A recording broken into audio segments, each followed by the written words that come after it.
ایک بزرگ تھے، یہ نہر کنارے وضو کر رہے تھے تو کئی دنوں کے فاقے تھے۔ کیا دیکھا کہ پانی کی سطح پر بہتا ہوا ایک خوش نما سیب آیا تو اشتہاق غالب ہوئی، اس کو پکڑا اور کھا لیا۔ جب کھا چکے تو پھر خیال آیا یہ تو میرا تھا ہی نہیں، یہ تو مال لقطہ تھا، تو میں نے اس کو کھا لیا، اب اس کا مالک کیسے ملے؟ جس سمت سے پانی آ رہا تھا اس سمت سفر شروع کر دیا۔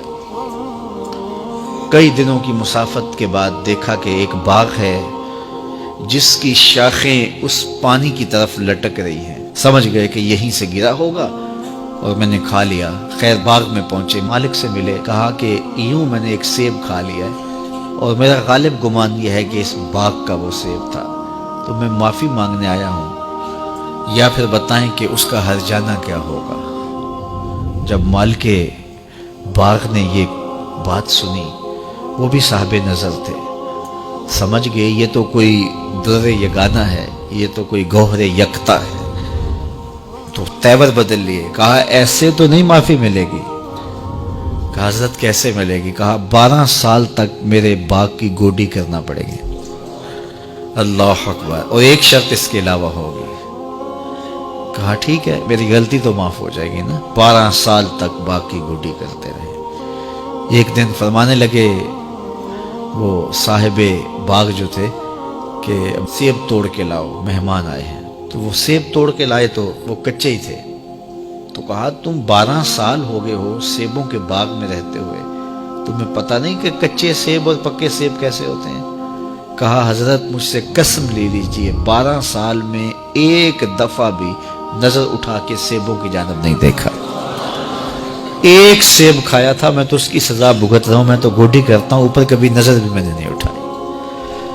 سینے سے لگا لیا، کہا ایک شرط تمہاری پوری ہو گئی، اب دوسری شرط ہے کہ میری ایک بیٹی ہے جو آنکھوں سے نابینا ہے، کانوں سے بہری ہے، بول سکتی نہیں، اور وہ اپاہج بھی ہے، چل بھی نہیں سکتی، اس سے تمہارا نکاح کرنا چاہوں، اگر تمہیں قبول ہے تو معافی ہو جائے گی۔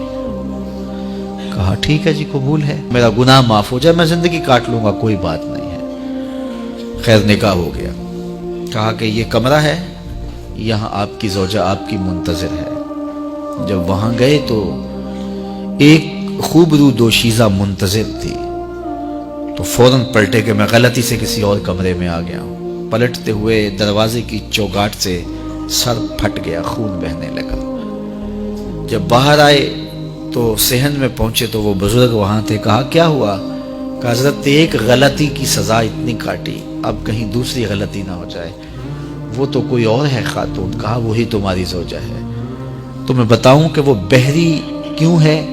آج تک اس نے غیر محرم کی آواز نہیں سنی۔ تو میں بتاؤں کہ وہ بول کیوں نہیں سکتی؟ آج تک اس نے غیر محرم سے کلام نہیں کیا۔ اندھی اس طرح ہے، آج تک اس نے غیر محرم کو نہیں دیکھا، اور اپاہج اس طرح ہے، چل کے کبھی گھر کی دہلیز سے گئی نہیں ہے۔ تو اس خاتون کا جب نکاح ہوا اور پھر ان سے اللہ نے ان کو ایک بچہ دیا جس کا نام ہے الشیخ عبد القادر جیلانی۔ جب ماں باپ اس طرح کے ہوں تو بیٹے اس طرح کے ہی ہوتے ہیں۔ باپ کا لقمہ پاک اور ماں اپنی آبرو کی کیسی محافظہ، پھر در یگانہ اور گوہر یکتا جو پیدا ہوتا ہے وہ دین کی احیاء کرنے والا ہے، دین کی مردہ قدروں کو نئی زندگی دینے والا ہے۔ حضرت ملا علی قاری لکھتے ہیں کہ حضور غوث اعظم جب مجلس واعظ کرنے بیٹھتے تو 70 ہزار کا اجتماع آپ کے مجمع میں ہوتا، اور عمومی طور پہ اللہ کی رحمتوں کے حوالے سے بات کرتے، اور جس دن آپ اللہ کے قہر، غضب اور جلال کی بات کرتے کئی جنازے اٹھتے۔ یہ آپ کی گفتگو کے اندر عصر کا رنگ اور شیرینی تھی۔ اللہ اکبر۔ تو باپ دیکھیے کہ رزق کے معاملے میں کتنا محتاط ہے، اور ماں دیکھیے اپنی عصمت کی کتنی حفاظت کرنے والی ہے۔ مائیں بچوں کی تربیت کرتی ہیں، ماؤں کے ذریعے سے پاکیزہ صفت بچے جنم لیتے ہیں، تو لہٰذا ماؤں کو اچھی تربیت کا حامل ہونا چاہیے تاکہ وہ آگے اچھی تربیت خود کر سکے۔